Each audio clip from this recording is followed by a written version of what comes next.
Assalamualaikum warahmatullahi wabarakatuh.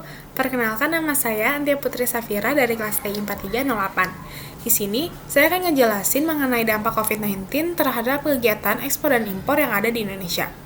COVID-19 adalah peristiwa menyebarnya penyakit yang disebabkan sindrom pernafasan akut parah coronavirus. Hingga saat ini, COVID-19 itu tersebar hampir di seluruh negara yang ada di dunia. Salah satu dampak yang paling terasa di Indonesia yaitu sektor perekonomiannya. Sektor perekonomian di Indonesia itu pada bulan Maret 2020 itu cukup terguncang yang diakibatkan karena seluruh kegiatan yang ada di Indonesia itu tuh mulai diberhentikan secara mendadak dan juga serentak hingga membuat perekonomian Indonesia ini menurun, begitupun perdagangan internasional berupa ekspor dan juga impor.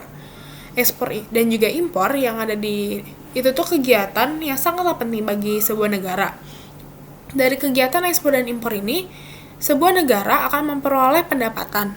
Namun dengan adanya COVID-19, banyak negara memberlakukan lockdown yang mempengaruhi kegiatan ekspor dan juga impor. Berdasar data statistik yang dikeluarkan oleh Badan Pusat Statistik atau BPS, pandemi COVID-19 ini juga berdampak terhadap impor migas dan non-migas pada periode Januari hingga Juni 2020. Pada kurun waktu itu kegiatan impor, khususnya non-migas, itu tuh mengalami fluktuasi. Jika dibanding sama tahun 2019 lalu, nilai impor migas pada tahun 2019 itu cenderung lebih stabil dibandingkan pada tahun 2020 ini. Impor migas tertinggi itu ada pada bulan November 2019 dengan nilai 2.134,4 juta US dollar dan terendah pada Mei 2020 sebesar 657,5 juta US dollar. Untuk non-migas, nilai tertinggi itu ada pada bulan Juli 2019 dengan nilai 13.770,4 juta US dollar dan nilai terendahnya pada bulan Mei 2020 dengan nilai 7.781,1 juta US dollar.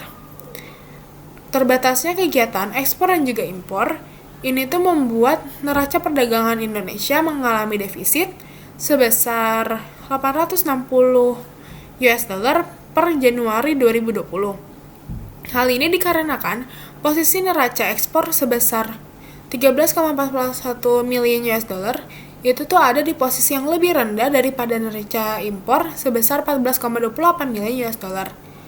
Nah, pada kuartal ketiga ini, tingkat impor Indonesia itu kembali turun sebesar 2,73% yang disebabkan karena adanya penurunan terhadap komoditas non-migas. Menurut Zaldi Masita, selaku Ketua Asosiasi Logistik Indonesia, kegiatan impor dari Cina menurun sebanyak 30%. Padahal, kegiatan perdagangan di antara Indonesia dan juga Cina itu tuh berjalan intens. Ibu Sri Mulyani selaku Menteri Keuangan itu membuat stimulus non-fiskal untuk melengkapi paket kebijakan stimulus fiskal jilid 2 yang diharapkan ini tuh bisa mengurangi dampak negatif dari COVID-19. Kebijakan tersebut itu diantara lain penyederhanaan dan pengurangan pada jumlah larangan dan pembatasan atau LARTAS pada aktivitas ekspor. Yang kedua yaitu penyederhanaan dan juga pengurangan untuk jumlah larangan dan pembatasan bagi aktivitas impor, terutama bahan baku.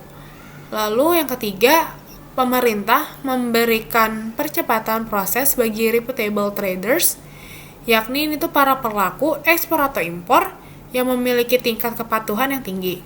Yang keempat, itu tuh peningkatan dan juga percepatan layanan untuk proses ekspor dan juga impor dengan pengawasan melalui National Logistic Ecosystem atau NLE.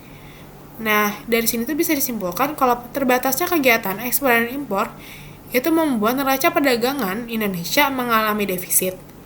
Lalu, pemerintah itu mengeluarkan stimulus non-fiskal untuk mengurangi dampak negatif dari COVID-19 ini. Nah, sekian dari saya. Wassalamualaikum warahmatullahi wabarakatuh.